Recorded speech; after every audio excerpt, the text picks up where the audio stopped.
নমস্কার। হুগলি নদীর নিচে দিয়ে মেট্রো ভ্রমণের স্বপ্ন পূরণ এতদিনে সফল হবে কলকাতাবাসী।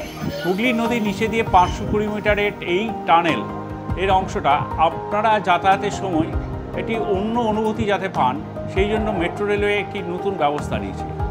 এই টানেলটি আমরা অতিক্রম করতে সময় নেব 45 সেকেন্ড। এই যাত্রাপথকে সুন্দর ও স্মরণীয় করে রাখতে মেট্রো কর্তৃপক্ষ বিশেষ উদ্যোগ নিয়েছে। হুগলি নদীর নিচে দিয়ে এই টানেলের অংশটি ঘন নীল আলোয় আমরা সজ্জিত করতে চলেছি। ট্রেনের এই অংশের মধ্যে দিয়ে যখন যাবে তখন যাত্রীদের মনে হবে ঘন নীল জলরাশির মধ্যে দিয়ে আমরা যাচ্ছি।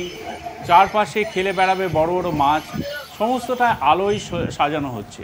এছাড়া ট্রেনের মধ্যে শব্দের সাহায্যে আমরা ফুটিয়ে তোলার চেষ্টা করব নদীর নিচের আবহ। আশা করি আপনাদের এটি ভালো লাগবে।